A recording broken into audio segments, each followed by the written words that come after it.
Alright, today I want to talk about why the Ram RT is faster than the Challenger and Charger RT.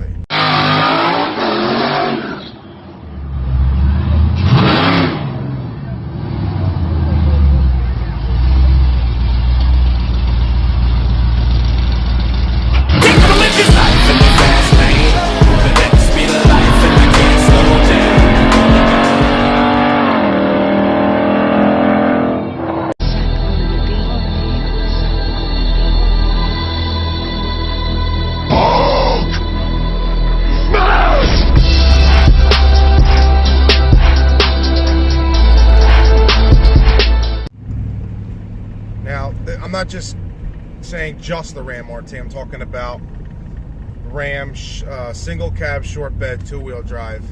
Stock for stock, I think is actually faster than the Challenger and Charger RT. All 5.7 Hemis. I'm not talking about the 6.4 SRTs, obviously. Just talking about the 5.7 Hemi. There's a bunch of reasons why, in my opinion. Well, not my opinion. I've seen it at the racetrack. I mean, I know there's some fast 5.7s out there, but I don't think, number one, they don't respond to mods as good as the Rams do. They don't have, like, the Rams have the active intake. So they have a better intake manifold. They have better gearing. They just, like, once you start modding them also, they respond to mods better. I've seen it. I've seen it at the track. I've seen it in person. I know a couple Ram RTs and Challenger RTs. I've seen them at the racetrack that aren't even as quick as my big ass truck with close to the same mods. Like, they're running different times, and then there's some that are faster, but most of them aren't really running what they should be running, also because they don't have the proper tune on it. They don't, a lot of guys don't data log. They don't do the right thing to get where they know their truck is at, where their vehicle is at.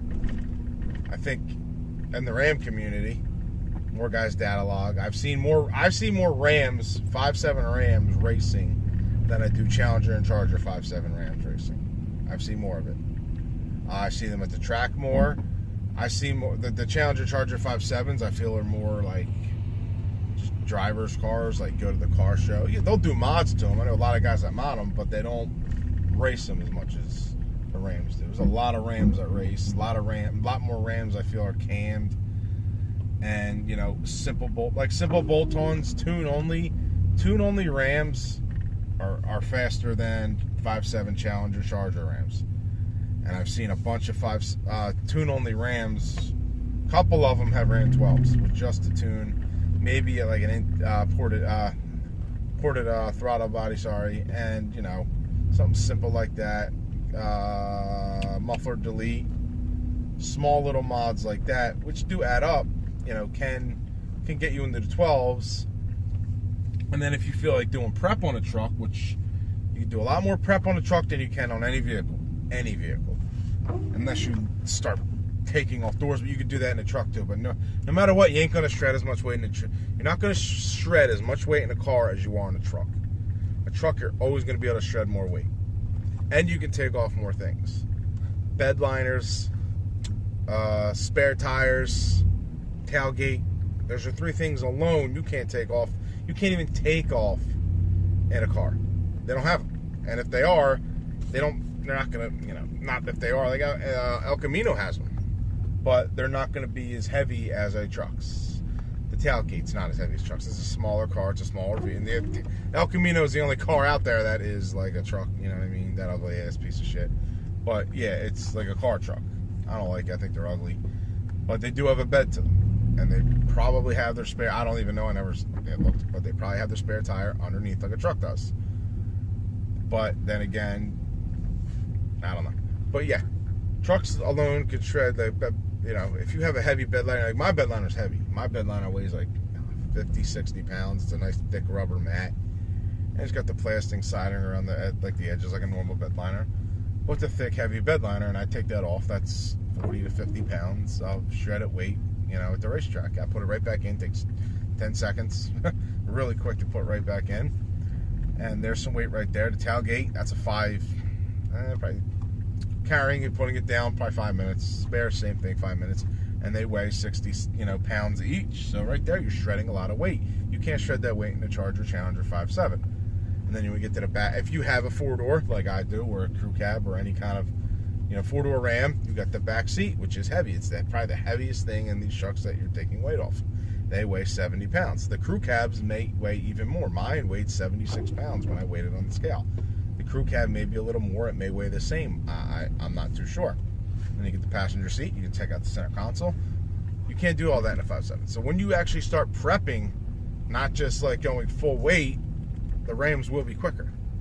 And like I said, they also have better gearing. Rams have, say you put a smaller tire on both, and the Rams got the best gearing, the 392. This is for the 8-speed nonetheless, not even talking about the old 5 and 6s where you can put in 456 gears. We'll go with the 8-speed because I'll compare brand new to brand new 8-speeds.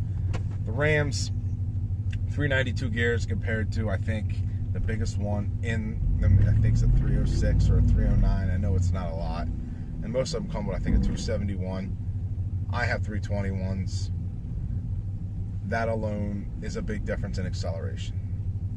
And then you take the weight off, you can get them Rams lighter than almost just as light as you can them cars, even if them cars are weighed down low, or pretty damn close. Pretty damn close, and they will be faster, considering they respond to mods better and stuff like that. So yeah, I think the Ram 5.7 single cab, short bed, 2-wheel drive, especially with 392s if you're running the big tires, will be faster than a 5.7 Challenger Charger. Probably gonna have some comments about 5.7 Challenger Chargers, saying that they're this fast, but I don't know if anyone has ran bolt-ons with them. There might have been, but I know a Ram, Kyle Tingles, who ran 11.9 with just bolt-ons. And I don't know if any Challengers or Chargers have done that. I doubt it. If they have, that's awesome. But also, when you start really getting the modding cams, or putting in a cam, torque converter, stuff like that, these Rams really move. And you can see from videos all over the internet, these Rams are fast. They respond well to almost everything. The 5.7s don't respond as well as the 6.4s, the 392s. They're a great, they're a whole nother level of car. But the 5.7 Challenger Chargers, they're good cars. I like them. I love them. I still, would I get one over my truck? No. I'd rather have my truck with the Hemi in it than a 5.7 Challenger Charger. Only because I'm a truck guy also. Nothing against them. You know what I mean? When I bought my truck, I didn't plan on modding, doing all this. I wanted a truck, 4 doors, 4-wheel drive, and it had, it had some power. I've always been a drag strip guy. I've been to going drag strips since I was in high school. I've raced my old Camaros. I had an old SRT4 I used to drag race, and I've always wanted to, I've always had a thing of racing, and I've always had a lot of fun. But why not have a 4-door truck, with 4-wheel drive? Because right now it's coming down in snow as I'm in it right now, sitting in traffic.